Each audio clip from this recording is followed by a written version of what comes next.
안녕하세요. 계획대로라면 다가오는 2달 후에는 식장에 들어갔을 30대 여성입니다. 하지만 더 이상 그런 일은 일어나지 않겠지요. 남자친구하고 며칠 전 파혼했으니까요. 저도 결혼 이야기까지 오갈 만큼 진지하게 사귄 남자친구와 이렇게 헤어지게 될 줄은 상상도 못했습니다. 그런데 생각할수록 이건 아니다 싶더라고요. 솔직히 제 얼굴에 침 뱉기 같아서 남자친구와 제 사이에 정확히 무슨 일이 있었던 건지는 주변에 가까운 사람들에게도 털어놓지는 못했어요.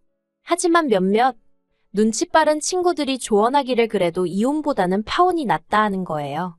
그래서 솔직히 쉬운 결정은 아니었지만 남자친구에게 이별을 통보했습니다. 남자친구와는 대학 시절부터 알고 지낸 사이입니다.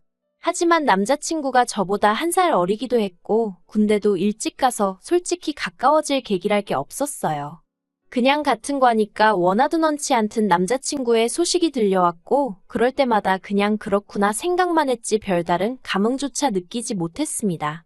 하지만 그런 남자친구와 다시 우연한 계기로 연락이 닿았고 그때부턴 왜인지 남자친구가 적극적으로 저에게 다가오더라고요. 그리고 저도 그런 남자친구의 대시가 싫지만은 않았습니다.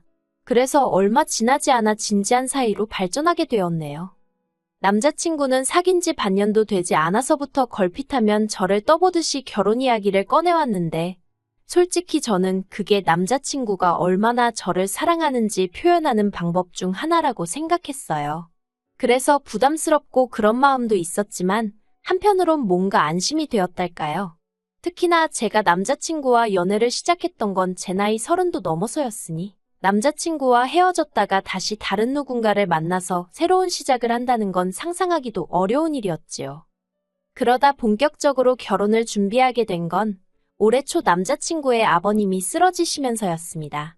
그전까지는 남자친구가 말한 적이 없어서 몰랐는데 알고 보니 남자친구 아버님은 건설 현장에서 근무를 하고 계셨고 그날은 낙상사고를 당하셨던 거예요.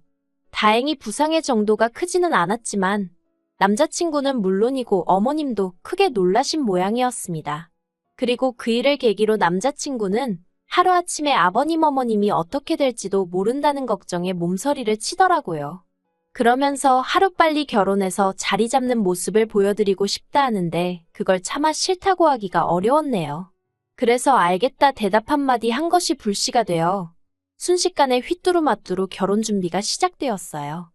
그런데 결혼 이야기가 오가기 전까지 솔직히 제가 남자친구에게 말하지 않은 사실이 하나 있었습니다. 그건 바로 제가 2주택자라는 사실이었어요. 물론 대출도 있었고 세금 때문에 한시라도 빨리 하나는 정리를 해야 하는 상황이었지만 어쨌든 하나를 정리하고 나면 남은 한 채는 오롯이 제 것인 상황이었지요. 남자친구에게 일부러 비밀로 했던 것은 아니에요. 하지만 연애 초반에는 굳이 그런 이야기를 할 필요가 있을까 싶었고 한창 연애하는 동안에는 괜히 자랑하는 것처럼 들리진 않을지 걱정이 되었거든요. 괜한 오해를 불러일으키진 않을까 신경이 쓰였던 것도 사실이고요. 아무튼 여러 가지 이유로 집에 대해서는 말할 타이밍을 놓쳤었네요. 하지만 상견례 날짜까지 잡히면서 저희 부모님이 먼저 남자친구가 돈은 얼마나 모았는지, 사돈 되실 분들이 얼마나 보태주실 수 있는지 그런 정보들을 궁금해하셨어요. 원래는 그런 건 어느 정도 이야기를 다 해놓고 나서 상견례를 하는 게 맞다면서 그런 부분에서 문제가 생길 것 같으면 상견례까지 굳이 할 필요도 없다는 말씀이셨지요. 그래서 제가 남자친구에게 먼저 재정 상황을 오픈하자 했습니다. 그랬더니 남자친구가 잠깐 당황한 듯 하더니 솔직히 어머님 아버님이 보태주실 상황은 못 된다대요. 자기는 현금이 4천 있고요. 제 예상보다 현저히 적은 숫자에 저 또한 당황스러웠습니다. 그래서 제가 그동안 다 벌어서 어디다 쓴 거냐고 기분 나쁘지 않게 살짝 농담처럼 물었어요. 그랬더니 한다는 말이 자기가 사실 집이 하나 있다는 거예요. 생각지도 못한 남자친구의 말에 저는 깜짝 놀랐어요.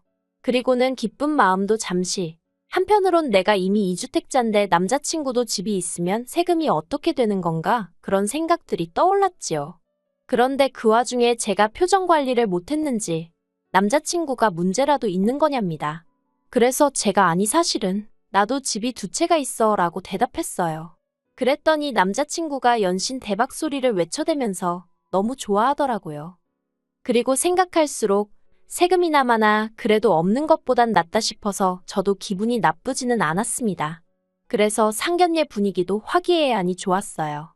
저희 친정어머니가 양쪽 다 집이 있으니 혼수 같은 건 어떻게 하는 게 좋겠냐 물으셨고 어머님 아버님께선 그런 건 애들이 알아서 하게 두자고 하셨거든요.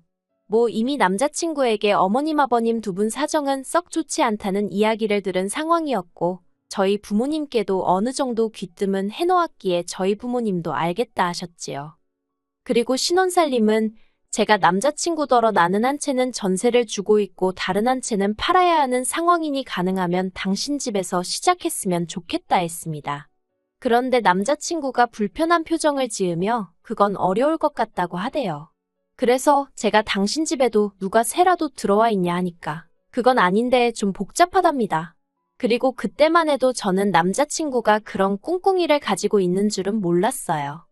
남자친구의 고집으로 일단 세입자가 나가는 대로 제 집에서 신혼살림을 차리기로 이야기가 되었습니다. 그리고는 결혼 준비를 하나씩 해나가기 시작했지요. 그런데 웨딩홀까지 예약하고 막 청첩장을 시키려는 찰나에 남자친구로부터 생각지도 못한 소식을 듣게 되었어요. 그건 바로 남자친구의 하나뿐인 누나에 관한 이야기였지요. 사실 남자친구에게 누나가 있다는 사실은 진작에 알고 있었어요. 왜냐하면 남자친구가 저와 데이트를 하지 않는 주말이면 시조카를 데리고 박물관이며 미술관이며 여기저기 다녔거든요. 저는 속으로 언니 남편은 뭐하고 맨날 내 남자친구가 저러고 다니나 궁금은 했지만 집집마다 말하기 싫은 사정이 있을 수도 있다 싶어서 대놓고 물은 적은 없었습니다. 하지만 저도 나이가 있는데 어느 정도 예상은 하고 있었거든요. 그런데 아니나 다를까 신우는 별거 중이었고 마침내 이혼을 하기로 했던 모양이에요. 남자친구는 그 소식을 저에게 전하며 자기 누나는 이제 어떻게 사느냐고 어린아이처럼 연신 훌쩍거렸어요. 그리고 그때만 해도 남매 간의 우애가 얼마나 좋으면 저렇게 울까 싶어서 제 마음도 편치가 않았지요.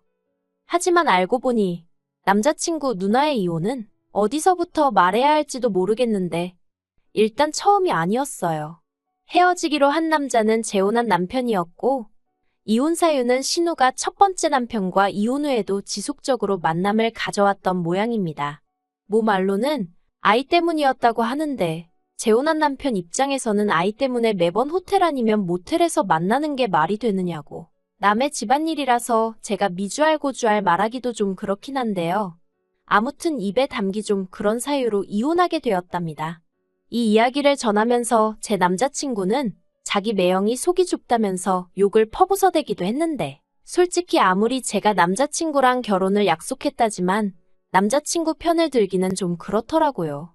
아무튼 그렇게 이혼을 하게 되면서 남자친구 누나가 두 번째 남편과의 사이에서 난 애를 키우기로 했다대요. 두 번째 남편이 더는 요만큼도 얽히기 싫다고 했다나요. 하지만 남자친구 누나가 이혼한다고 해서 솔직히 제가 남자친구와 하기로 했던 결혼을 안 할 것도 아니었고 저는 그냥 남자친구 누나 팔자가 사납구나, 안 됐다 그런 생각만 했어요. 그런데 진짜 문제는 남자친구 누나의 이혼이 다가 아니었습니다. 일단 남자친구가 가지고 있던 집은 분양가 1억의 오피스텔이었고요. 더 황당한 건 그걸 그냥 자기 누나한테 주겠다고 하더라고요. 자기 누나가 위자료도 한 푼 못 받고 애하고 몸만 쫓겨나게 생겼는데 그깟 1억이 대수냐 어쩌냐 하면서 그 오피스텔을 통째로 누나한테 주겠다는 거예요. 그 말을 듣고 어이가 없어서 제가 그런 게 어딨냐고 하니까 자기 집인데 왜 안 되냐입니다. 원리 원칙대로 고지고대로 따지면 남편 말이 맞을 수도 있어요. 남편 재산인데 제가 왈가왈부하는 게 말이 안 되지요.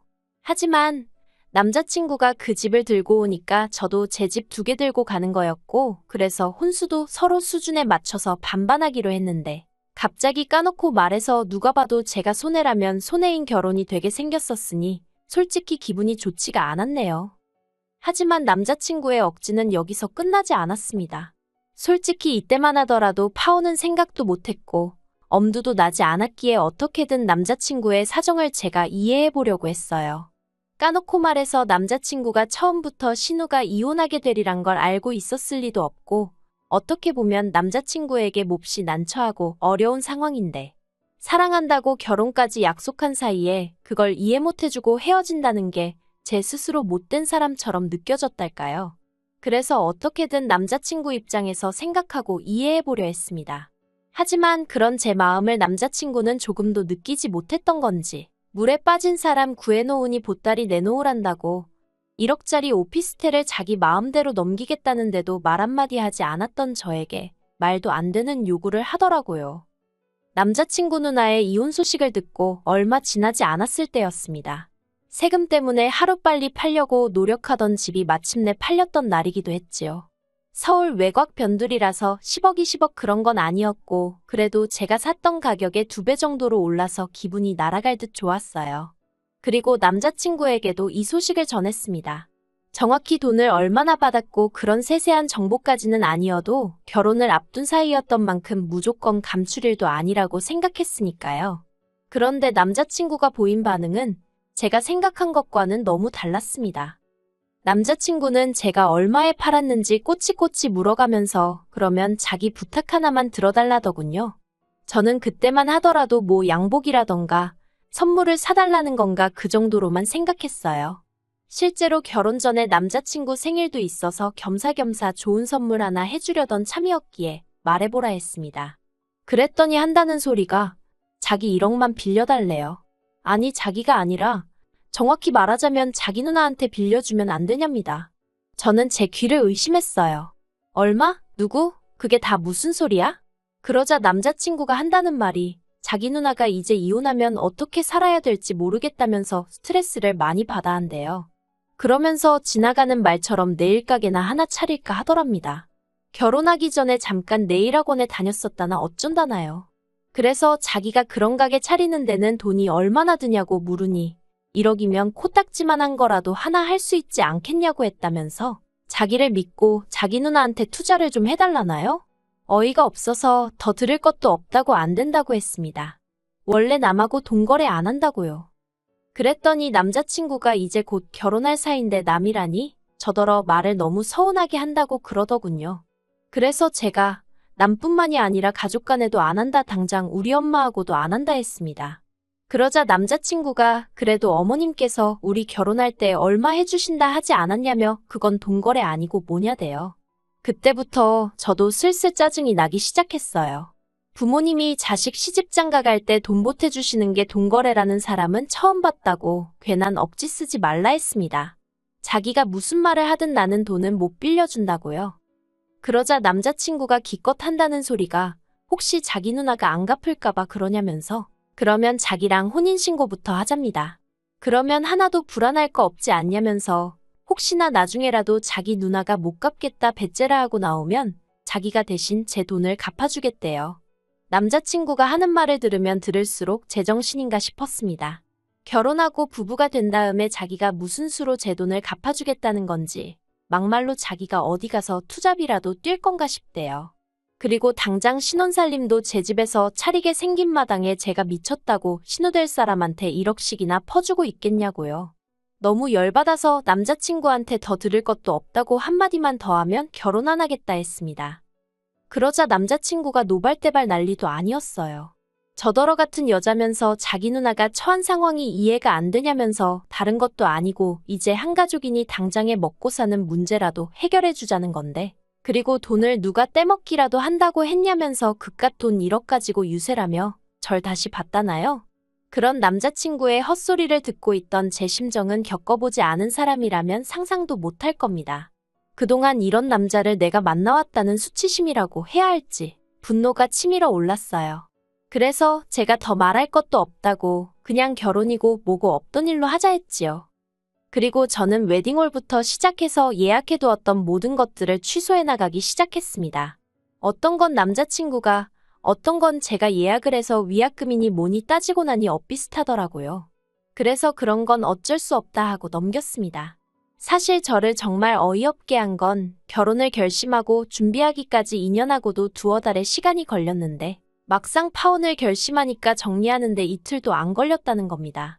물론 마음의 앙금은 이틀이 아니라 2년이 가도 사라질지 모르겠다 싶었지만요. 그런데 그렇게 한창 정리로 바쁘던 시기에 모르는 번호로 연락을 받았습니다. 업체들하고 통화가 잦아서 모르는 번호지만 제가 뭐 예약해둔 곳 중 하나이려니 싶었는데 알고 보니 남자친구의 누나였어요. 저랑 만나서 얘기를 좀 하고 싶다고요. 남자친구의 의견과 상관없이 저는 이미 다 끝났다고 생각했는데 언니한테 직접 전화가 올 줄은 몰랐습니다. 그래서 저도 모르게 알겠다고 대답하곤 약속을 잡았네요. 그리고 그렇게 만난 남자친구의 누나는 솔직히 남자친구 때문에 색안경을 낄 뻔도 했는데 너무 멀쩡하더라고요. 자기는 자기 동생에게 오피스텔을 해달란 적도 네일 가게를 차려달라고 한 적도 없다면서 자기 남동생이 너무 오바를 한 것 같다며 저더러 자길 봐서 한 번만 넘어가주면 안 되냐는 거예요. 자기가 보기에 자기 동생하고 제가 천생연분이라나 어쩐다나. 하지만 제가 정중히 거절했습니다. 벌써 이런 상황에서도 말 한마디라도 본인이 나서서 해야지. 언니가 이렇게 나온 걸 보라고. 이런 남자를 어떻게 믿고 의지하고 살겠냐고요. 그랬더니 언니도 더는 말을 못한 건지 안 한 건지 아무튼 없었어요. 솔직히 아직 친정에는 파혼했다 소리를 못했거든요. 그래서 이렇게 일기 쓰듯 적으며 제 머릿속을 정리해본 건데 역시 파혼하길 잘했다는 생각이 드네요. 결혼도 하기 전부터 가족일, 그것도 자기 누나 일이라면 자기가 먼저 나서서 설레발치는 남자, 뭘 믿고 어떻게 의지하고 살 수 있겠나 싶어요. 물론 집신도 짝이 있다고 그런 남자가 좋은 여자도 있겠지만요. 저는 아니거든요. 그래서 전 이 파혼에 조금도 후회가 남지 않는 것 같습니다.